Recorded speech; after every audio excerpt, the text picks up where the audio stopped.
આકાશવાણી અમદાવાદ વડોદરા પ્રાદેશિક સમાચાર મિત્તલ પટેલ વાંચે છે. સૌપ્રથમ મુખ્ય સમાચાર. રાજકોટ, સુરત અને વડોદરામાં 3 નવા લવાદી ન્યાયપંચ સ્થપાશે. વિધાનસભા કાયદા વિભાગની માંગણીઓ પસાર. અમદાવાદ સિવિલ મેડિસિટીમાં ન્યુરોલોજીકલ સાયન્સની સ્વાયત્ત સંસ્થા નિર્માણ પામશે. વિધાનસભામાં આરોગ્ય મંત્રીની જાહેરાત. ઉર્જામંત્રી કનુ દેસાઈએ જણાવ્યું, રાજ્યના વીજ ગ્રાહકોને ગયા વર્ષે 2000 કરોડ રૂપિયાની રાહત અપાઈ. આગામી 3 દિવસ રાજ્યમાં તાપમાનમાં 2 થી 3 ડિગ્રીનો ઘટાડો થવાની શક્યતા. અને આઈપીએલમાં આજે ગુજરાત ટાઇટન્સ અને પંજાબ કિંગ્સ વચ્ચે અમદાવાદમાં મુકાબલો. સમાચાર વિગતવાર. રાજકોટ, સુરત તથા વડોદરા જિલ્લા મથક ખાતે 3 નવા લવાદી ન્યાયપંચ સ્થાપવામાં આવશે. વિધાનસભા ગૃહમાં કાયદા વિભાગની અંદાજપત્રની માંગણીઓ પરની ચર્ચામાં કાયદા મંત્રી ઋષિકેશ પટેલે જણાવ્યું, રાજ્યમાં મ્યુનિસિપાલિટીઝ અને પંચાયતના કેસોને પણ લવાદી ન્યાયપંચમાં ચલાવવાનો નિર્ણય કરાયો છે. તેમણે જણાવ્યું હતું કે છેલ્લા 1 વર્ષમાં જિલ્લા ન્યાયતંત્ર દ્વારા 18,41,016 કેસોનો નિકાલ કરાયો છે. રાજ્યના વિવિધ જિલ્લામાં એટ્રોસિટી એક્ટ સહિતની 595 વિશેષ અદાલતો કાર્યરત છે. ગુજરાત પીડિત વળતર યોજના 2019 મુજબ એટ્રોસિટી, એસિડ એક્ટ અને પોક્સો એક્ટ જેવા ગુનામાં ભોગ બનનારને છેલ્લા 3 વર્ષમાં 39 કરોડ રૂપિયાની ચૂકવણી કરાઈ છે. અંતે આજે વિધાનસભા ગૃહમાં કાયદા વિભાગની અંદાજપત્રીય માંગણીઓ પસાર કરાઈ હતી. અમદાવાદ સિવિલ મેડિસિટીમાં ન્યુરોલોજીકલ સાયન્સની સ્વાયત્ત સંસ્થાનું નિર્માણ કરાશે. વિધાનસભા ગૃહમાં આરોગ્ય વિભાગની વર્ષ 2025-26ની અંદાજપત્રીય માંગણીઓમાં આરોગ્ય મંત્રી ઋષિકેશ પટેલે અનેક મહત્વની જાહેરાતો કરી હતી. સાંભળીએ એક અહેવાલ. અમદાવાદ સિવિલ મેડિસિટીમાં ન્યુરોલોજીકલ સાયન્સની સ્વાયત્ત સંસ્થા સંપૂર્ણપણે કાર્યરત થતા રાજ્યમાં અન્ય જગ્યાએ પણ સેટેલાઇટ સેન્ટર શરૂ કરાશે. અન્ય એક મહત્વની જાહેરાત કરતા આરોગ્ય મંત્રી ઋષિકેશ પટેલે જણાવ્યું, કેન્સરના રોગની સેવાઓ સુદૃઢ કરવા પોરબંદર, હિંમતનગર, વલસાડ અને ગોધરા ખાતે નવા રેડિયોથેરાપી સેન્ટરો શરૂ કરાશે. આ ઉપરાંત ગાંધીનગર અને સુરતમાં કાર્ડિયોલોજી તથા ન્યુરોલોજી વિભાગની સેવાઓ તેમજ રાજકોટ અને ભાવનગર ખાતે કાર્ડિયોલોજી સેટેલાઇટ સેન્ટર કાર્યરત કરાશે. પ્રવેશ અડિયેચા, આકાશવાણી સમાચાર, અમદાવાદ. ગયા વર્ષે રાજ્યના વીજ ગ્રાહકોને 2004 કરોડ રૂપિયાની રાહત અપાઈ છે. વિધાનસભામાં એક પ્રશ્નના જવાબમાં ઉર્જા મંત્રી કનુ દેસાઈએ જણાવ્યું કે વર્ષ 2024-25 દરમિયાન વીજ દરોમાં 2 વખત ઘટાડો કરવામાં આવ્યો છે. વીજ નિયમન પંચ દ્વારા આગામી સમીક્ષા ન થાય ત્યાં સુધી રાજ્યના 1,50,00,000 વીજ ગ્રાહકો માટે આ ઘટાડો લાગુ રહેશે. શ્રી દેસાઈએ વધુમાં જણાવ્યું કે છેલ્લા 3 વર્ષમાં રાજ્યની નવીનીકરણીય ઉર્જા ઉત્પાદન ક્ષમતા 15,400 મેગાવોટથી વધારી 32,924 મેગાવોટ કરાઈ છે.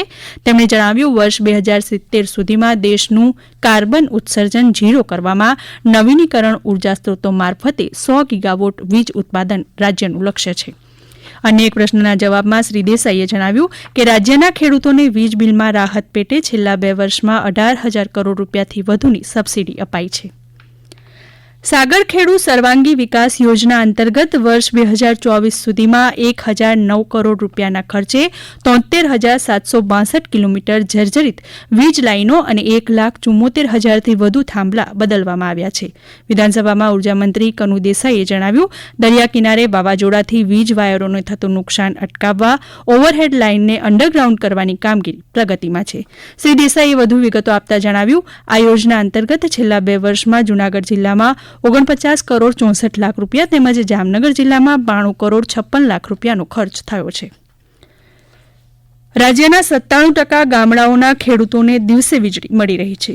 વિધાનસભામાં ખેડૂતોને દિવસે વીજળી મળવા અંગેના પ્રશ્નનો જવાબ આપતા ઉર્જામંત્રી કનુ દેસાઈએ જણાવ્યું કે બનાસકાંઠા, દેવભૂમિ દ્વારકા અને કચ્છ જિલ્લાના જમીન અને કાયદાકીય પ્રશ્નોનું સત્વરે નિરાકરણ લાવવાની કામગીરી હાલ ચાલી રહી છે. આ કામગીરી ટૂંક સમયમાં જ પૂર્ણ કરી ખેડૂતોને વીજળી અપાશે. ગૃહ રાજ્યમંત્રી હર્ષ સંઘવીએ અમદાવાદની સેશન્સ અદાલતે ગૌ હત્યાના ઇરાદે પશુઓની ચોરી કરનારા 2 આરોપીઓને ફરમાવેલી સજાને આવકારી છે.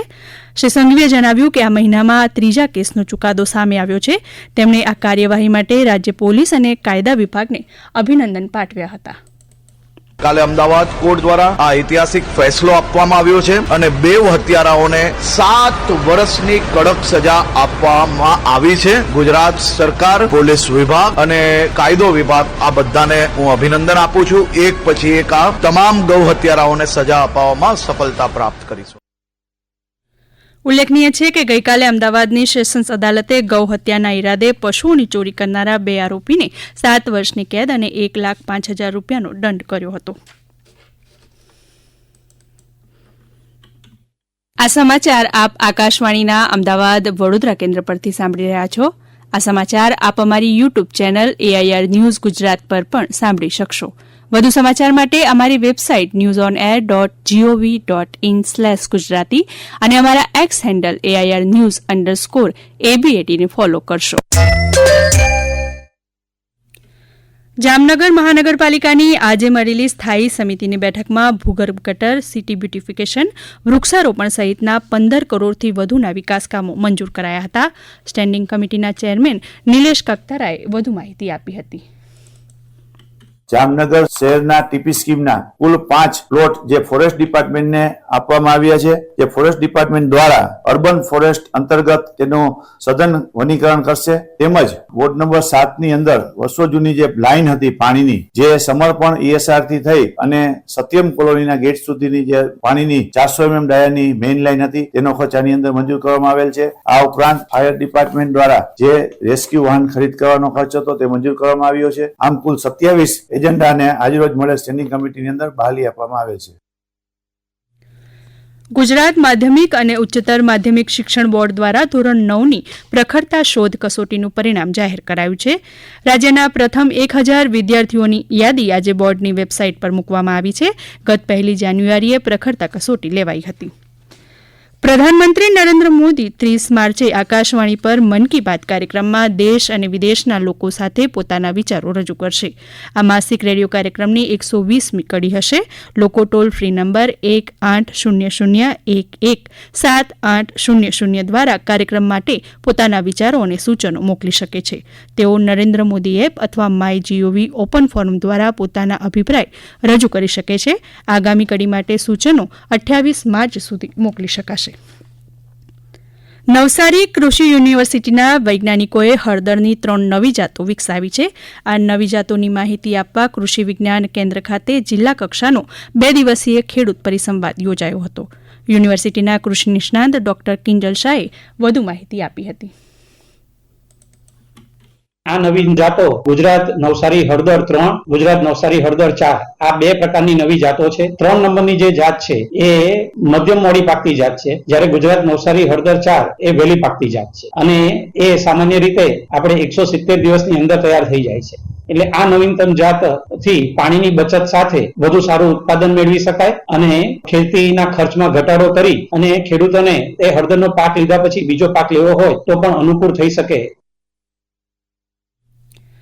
રાજ્યના રમતગમત મંત્રી હર્ષ સંઘવીએ આંતરરાષ્ટ્રીય ટેનિસ સ્પર્ધા ITF M25નો અમદાવાદ ખાતે પ્રારંભ કરાવ્યો હતો. આ ટુર્નામેન્ટ અલ્તેવોલ એલેક્ઝાન્ડર વાસ્કે ટેનિસ યુનિવર્સિટી ખાતે રમાશે.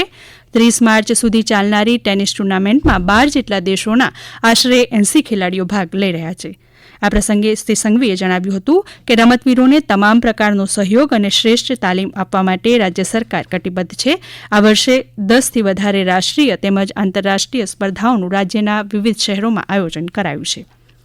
પાટણની રાણકી વાવમાં હવે માત્ર ડિજિટલ ટિકિટ દ્વારા જ પ્રવેશ અપાશે. ટિકિટના દરમાં ભારતીય પ્રવાસીઓ માટે ₹5 અને વિદેશી પ્રવાસીઓ માટે ₹50ના ડિસ્કાઉન્ટની જાહેરાત કરાઈ છે.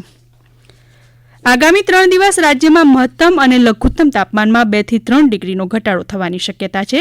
હવામાન વિભાગના જણાવ્યા મુજબ ઉત્તર ભારતમાં વેસ્ટર્ન ડિસ્ટર્બન્સને કારણે રાજ્યના તાપમાનમાં ઘટાડો થશે. 3 દિવસ બાદ મહત્તમ તાપમાનમાં 2 થી 3 ડિગ્રીનો વધારો થઈ શકે છે. છેલ્લા 24 કલાકમાં અમદાવાદ અને ગાંધીનગરમાં મહત્તમ તાપમાન 40 ડિગ્રી સેલ્સિયસ જેટલું નોંધાયું હતું. સૌથી વધુ મહત્તમ તાપમાન આણંદમાં 41 ડિગ્રી સેલ્સિયસ નોંધાયું. ઇન્ડિયન પ્રીમિયર લીગ IPLમાં આજે ગુજરાત ટાઇટન્સ અને પંજાબ કિંગ્સ વચ્ચે મેચ રમાશે. અમદાવાદના નરેન્દ્ર મોદી સ્ટેડિયમમાં રમાનારી આ મેચમાં ગુજરાત ટાઇટન્સે ટોસ જીતીને બોલિંગ પસંદ કરી છે. ગુજરાતની ટીમ શુભમન ગિલ અને પંજાબ કિંગ્સની ટીમ શ્રેયસ અય્યરના સુકાની હેઠળ રમી રહી છે. પશ્ચિમ રેલવે દ્વારા મુસાફરોની સવલતને ધ્યાનમાં રાખી ગાંધીધામ બાંદ્રા ટર્મિનસ અને ભાવનગર બાંદ્રા ટર્મિનસ સ્પેશિયલ ટ્રેનોના ફેરા લંબાવવામાં આવ્યા છે. જે મુજબ ગાંધીધામ બાંદ્રા ટર્મિનસ સાપ્તાહિક સ્પેશિયલ, બાંદ્રા ટર્મિનસ ગાંધીધામ સાપ્તાહિક ભાવનગર બાંદ્રા ટર્મિનસ સાપ્તાહિક જે અગાઉ 27 માર્ચ સુધી સૂચિત કરાઈ હતી તેને હવે 26 જૂન સુધી લંબાવવામાં આવી છે. દરમિયાન ભાવનગર ડિવિઝનના તમામ રેલવે લાઇનો પર 25,000 વોલ્ટના ઓવરહેડ વાયરો લગાવવાના હોય પ્રવાસીઓને રેલવે ટ્રેકની નજીક ન આવવા અને પશુઓને પણ દૂર રાખવા વિનંતી કરાઈ છે. અંતમાં મુખ્ય સમાચાર ફરી એકવાર. રાજકોટ અને સુરત, વડોદરામાં 3 નવા લવાદી ન્યાય પંચ સ્થપાશે. વિધાનસભામાં કાયદા વિભાગની માંગણીઓ પસાર. અમદાવાદ સિવિલ મેડિસિટીમાં ન્યુરોલોજીકલ સાયન્સની સ્વાયત્ત સંસ્થા નિર્માણ પામશે. ઉર્જામંત્રી કનુ દેસાઈએ જણાવ્યું, રાજ્યમાં વીજ ગ્રાહકોને ગયા વર્ષે 2,000 કરોડ રૂપિયાની રાહત અપાઈ. આગામી 3 દિવસ રાજ્યના તાપમાનમાં 2 થી 3 ડિગ્રીનો ઘટાડો થવાની શક્યતા. અને આઈપીએલમાં આજે ગુજરાત ટાઇટન્સ અને પંજાબ કિંગ્સ વચ્ચે અમદાવાદમાં મુકાબલો. આકાશવાણીના અમદાવાદ વડોદરા કેન્દ્ર પરથી પ્રાદેશિક સમાચાર પૂરા થયા.